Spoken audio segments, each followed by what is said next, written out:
Well, they did it. They took my account down. Since I have to start over, I might as well shoot for the moon. I'm going to show you how the Conservative Party of Canada is siding with fascists. How they're openly lying to you because they think you're stupid. And how they're going to try and push for a technocratic government.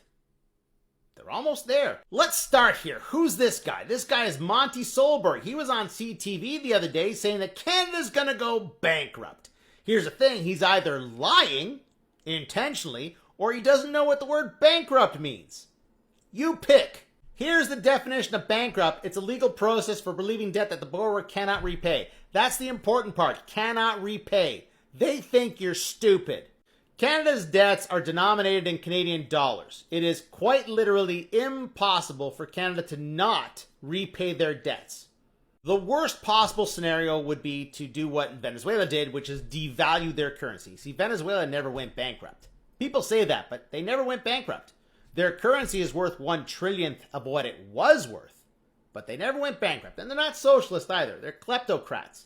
They steal the money for themselves. Why do I say this? Well, in 2014, Nicolas Maduro was worth $2 million.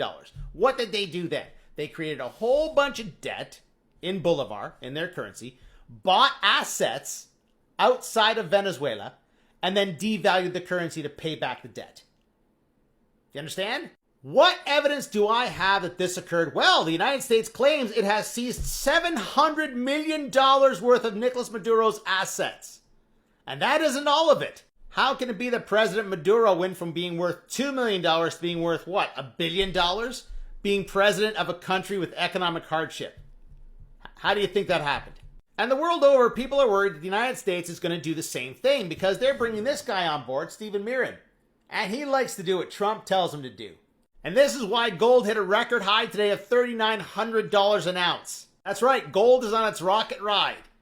Why is gold on a rocket ride? Because people are losing faith in the US dollar. There is a lot of concern, legitimate concern, that the United States is going to pull a Venezuela. And some politicians want to get on board and put us as close as possible to the United States. Look, I want to be clear. If you are conservative-minded, you believe in conservative politics, that's fine. That's perfectly fine.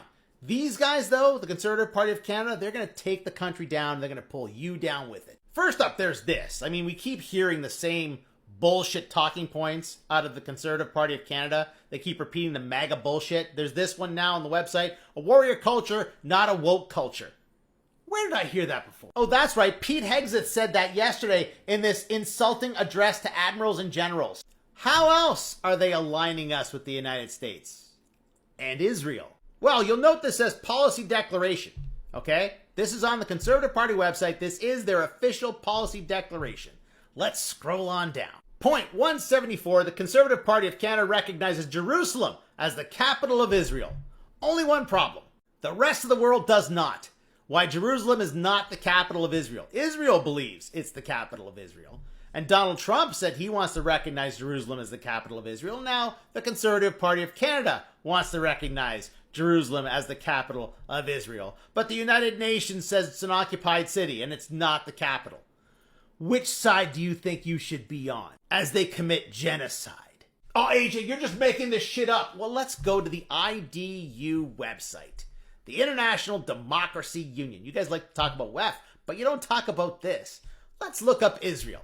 Who's the representative to the IDU for Israel? You guessed it. Globally wanted war criminal Benjamin Netanyahu. Who's Canada's representative? The Honorable Pierre Poilievre. You don't like my politics? Fine. You don't believe me? Fine. But guess what? You can't deny this. It was announced today. Here's the full text of Trump's 20-point plan to end Israel's war on Gaza. Gaza will be governed under the temporary transitional governance of a technocratic, apolitical Palestinian committee. Where did I hear that word before? Oh, that's right. A certain billionaire and his buddies would like the entire world to be run under a technocracy. A technocracy where they decide who runs the world. Gaza is the first step. Again, you want to have your politics, have your politics. You want to have your beliefs, have your beliefs. These people are not working in your best interest. They're working in the best interest of their own pockets.